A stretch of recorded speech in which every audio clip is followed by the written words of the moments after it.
Welcome to Path to Peace with Todd Perlmutter. I'm your host, Todd Perlmutter. Our world is a projection of our collective consciousness. The more peace we bring into our lives, the more peace we bring into this world. So let the transformation begin. Every time we say to ourselves, "That's okay," when something upsetting happens, that's denial.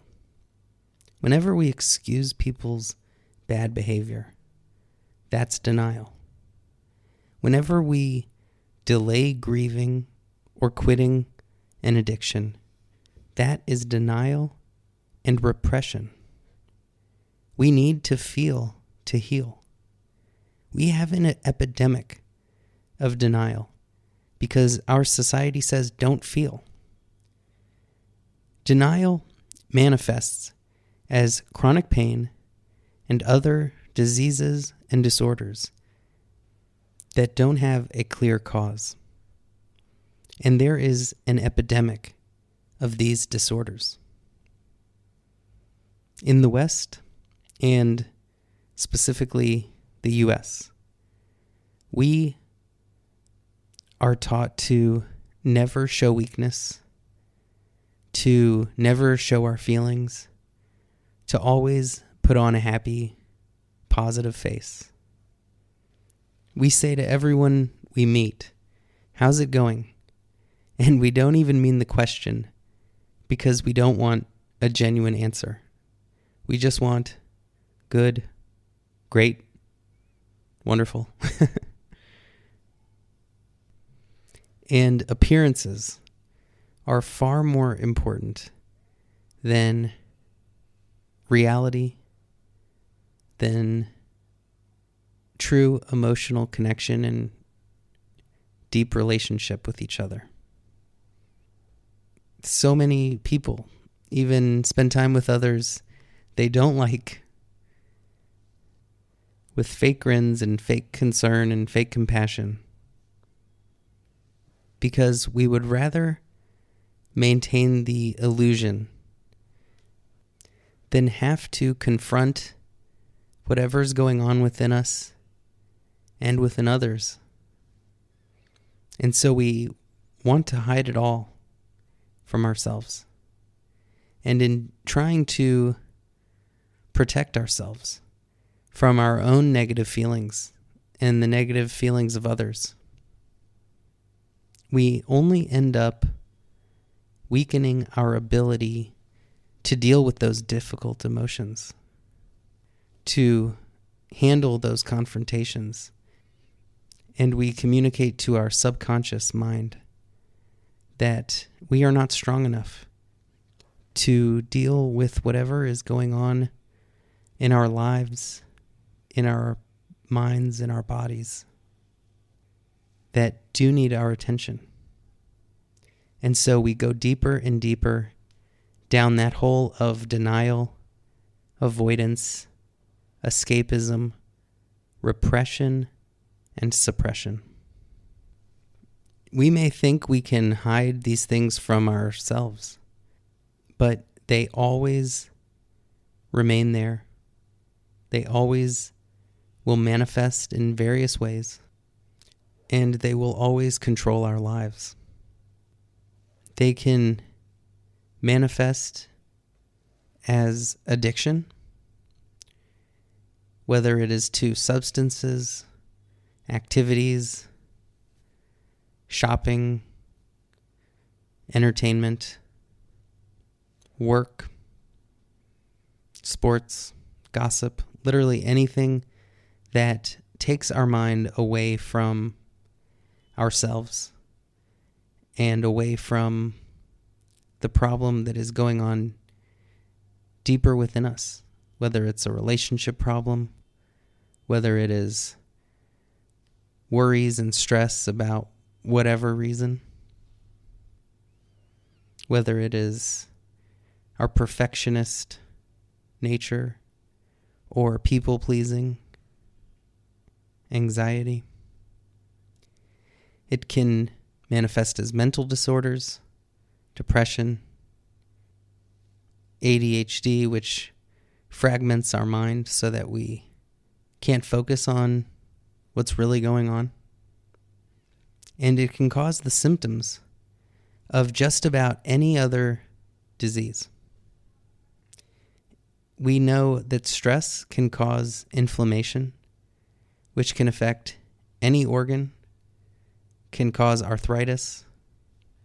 We know that undealt with stress can cause digestion issues, from IBS to constipation to any other number of physical ailments.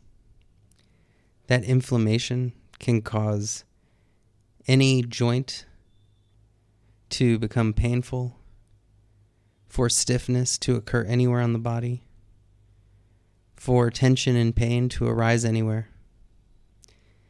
And it's even worse than when it is a physical cause, like an accident from, falling off a bike or being in a car accident, because this kind of pain based on stress is that when we have it, we feel more stress and the symptoms get worse.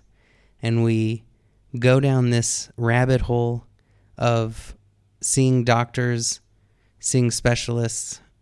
Nothing seems to be working. They can't find the cause. We keep trying more and more things. They each might work for a short time because that's how the placebo effect works. And we feel better for a little bit, but then the placebo effect wears off as that stress starts to creep in of, what if it doesn't keep working? What if the treatment doesn't keep working? Because we still have that worrying mindset. And just as the placebo effect can cure diseases, it also causes them. Where if we believe something is wrong with us, we can manifest that. And we can tell that this is true because these types of chronic pain and these stress-related causes, which are estimated to be 90% of all doctor's visits to be stress-related, grow in epidemic numbers as if it was a contagious disease. There used to be no chiropractic offices. There used to be very little back pain. And then we see an explosion come onto the scene as if suddenly a virus broke out where the only symptom is back pain, knee pain, hip pain, shoulder pain. And it doesn't have to do with, a lack of yoga, although yoga helps, but it has to do with releasing that tension we unconsciously store in the body.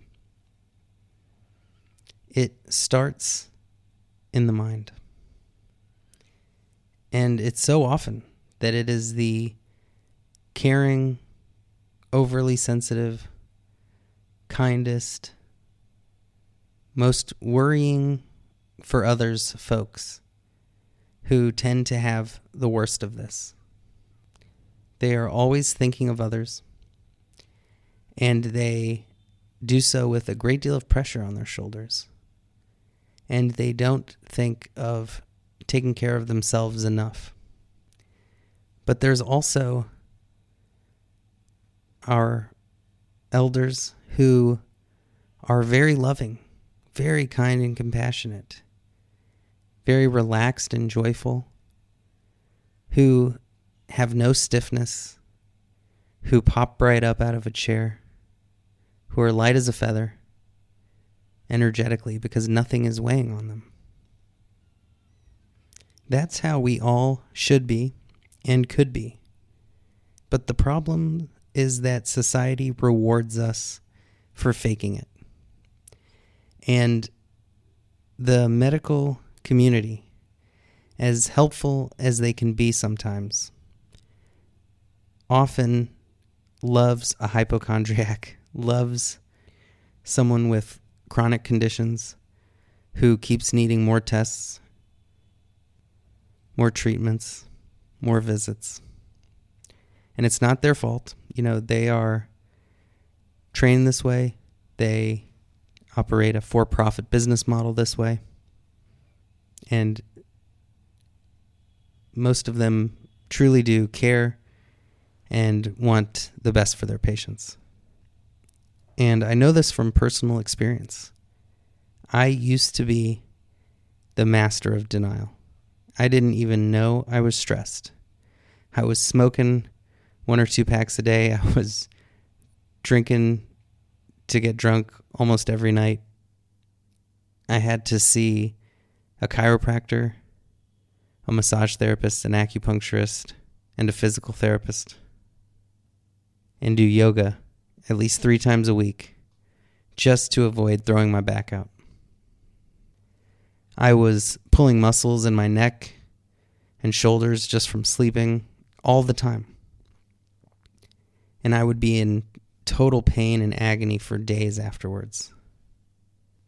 Couldn't even turn my head.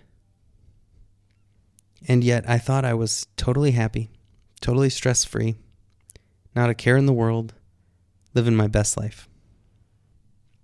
It was only when I started to close my eyes and sit in stillness and examine my thoughts and try to focus on my breath that I discovered this stress and pressure that I was putting on myself. This habit of negative, pessimistic, chaotic, and constant thinking. I would just do whatever I could to avoid myself, my thoughts, using substances, work, and even these medical treatments that would at least ease my worries about my physical body. And I'm certain that a lot of the benefit I got out of acupuncture, massage, and chiropractor was that I just simply had my phone away and I was forced to just lay down and essentially be in that spaciousness where I'm forced to allow my thoughts and mind to settle down, where I'm basically just laying flat on my stomach or back with no distractions for an hour, which is basically meditation. But the problem was that it still reinforced this notion that there was this physical problem and it had nothing to do with my internal state. And so it was just putting a Band-Aid on a broken bone. And when I finally figured this out, there were 2 techniques I used to get myself out of denial and into a place where I have no pain, no illnesses or tension in my body, and no addiction, stress, anxiety, or depression anymore. And that is this. Number 1 is understanding the difference between thinking and knowing. We want to say to ourselves and give ourselves a pep talk and say, it's okay, everything's going to be fine, when something's not fine, when something is very troubling. And this is a key indicator of denial. And so we have to recognize these clues and then allow what is really there. We don't have to yell at someone and express our rage. We don't have to scream or punch a wall. That's not allowing what's there and reaching a level of peace. But we do have to stop shoving it down and trying to trick ourselves. Because the truth is, it is okay. But we don't know that. And just saying it doesn't communicate that to our subconscious, which is having a panic attack and is getting ready to explode somewhere in our body or mind. And the only way to come to terms with something, to truly come to terms with it and to realize that it is okay, is to first face it. We have to look. As long as we are thinking and verbalizing reactions and responses, we are not present and we are not looking. So we actually have to investigate. We have to explore deeply until we realize actually everything is okay. So if someone upsets us and we are just saying that's okay and we're in denial and closing our eyes to it essentially, we need to really look at what's going on. Do we know if they even meant what they said or did? Or are they going through a hard day themselves where they are lashing out at everyone and everything and we just got caught in the crosshairs? So often we put our own perspective on other people. We think they should be aware of what we're aware of.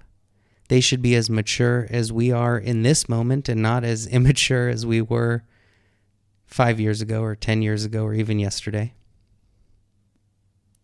And the truth is, we're all just kids growing up.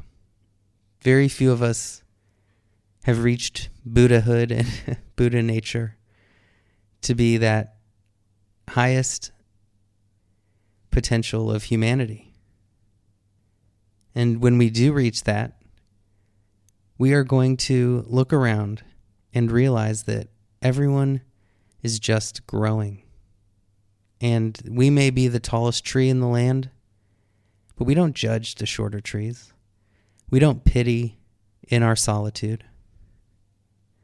We love and appreciate those little trees playing around, fighting about, and doing what they must do in their own process of growing.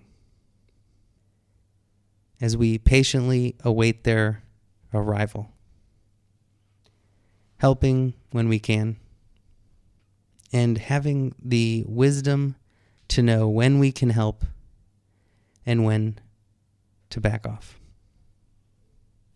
If we explore any situation deeply enough, we will realize that there were so many more causes that went into the troubling event than we at first realized, and everything will begin to make sense.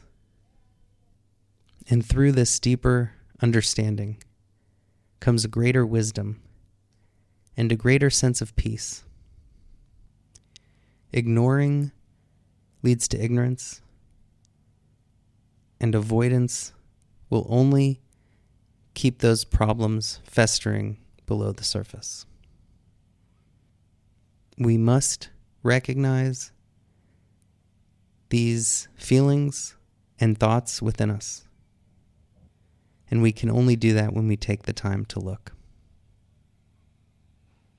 The second thing we can all do is to find that line between not caring and being a control freak. We don't want to do either.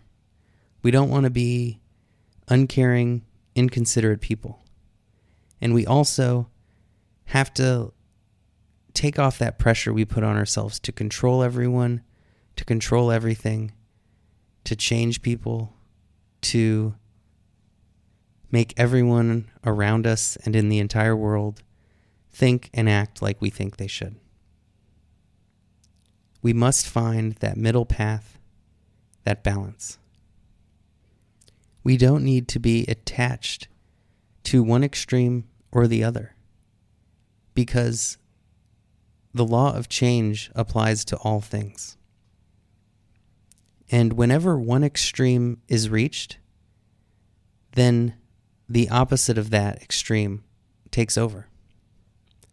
We always swing from one to the other, and only in the middle is there peace. It is much easier to hold on to one extreme, but our society, our planet, the universe is always changing. And so we feel great suffering when we are attached to one of these extremes. But with wisdom, we can find that beautiful middle path where we allow both sides to be. I personally love to allow people to be and be who they are. Sometimes I can try to help them, but if my help is not welcome, I can now back off. I'd rather be a doormat, which is simply a mat that welcomes guests, and be surrounded by happy people, than to be a steel gate keeping everyone out. The notion of this doormat that gets taken advantage of is the reaction of a bruised and hurt ego. If love and compassion and caring means to you to allow abuse, to people please, to try to earn other people's approval, and to build up your worth in their eyes, then it's not true love, compassion, and caring. That is actually giving your power, your sense of peace to someone else, to everyone else, and to let them do with your ego as they see fit. Hurt it, stomp on it, wipe their feet on it. But when you can just love without any expectation or neediness, then you are loving for your sake. Then you are actually truly selfishly loving because you realize that it's more beneficial for you to be surrounded by happy people than it is to be surrounded by angry people, phony people, or to be alone. And if it doesn't work out, you still have your own love, your own peace, your own support. And that's enough. So recognize if you are caring for others, hoping for something in exchange, for appreciation or recognition, and in so doing, basing your happiness on other people's reactions. Or if you can love in that truest, deepest meaning of the word, tapping into that deepest part of you with no blocks, no insecurity, no stuffing down your feelings, no putting on a happy face just to go along and get along, and that you're giving yourself the same amount of time that you give others and that you deserve, to find out what's going on inside, to find out if there's any tension, physical or mental, within you. And if so, loving it, allowing it, investigating it, searching for clues in our bodies, in our breath, in our thoughts. And if there is that stress or tension or rage or anger or hatred, greed or jealousy, that we make space for it so that it feels that it is not hated, that there is no internal conflict. And through that internal compassion, all conflict is dissolved. Thank you so much for listening. Thank you to everyone who supports this podcast and keeps the lights on in the studio and the microphones electrified. Your support, whether it's through eastwesticism.org or YouTube or Patreon or Buy Me a Coffee, is what keeps this podcast free and available to everyone on earth who can use these teachings. On behalf of them, thank you. On behalf of myself, Thank you. Much love. Is there more to this universe than science can show us? Is there anything mystical or miraculous in the remote corners of the earth that I could see with my own two eyes? My newest book, Aloneness to Oneness, is that journey of discovery. From the rebellious kid who rejected it all, to the adult searching for something deeper, to the person I am today. It is all of the stories, wisdom, lessons, insights, and inspirations I gained on this adventure. If you've ever questioned, doubted, or wondered about the meaning of it all, this book is for you.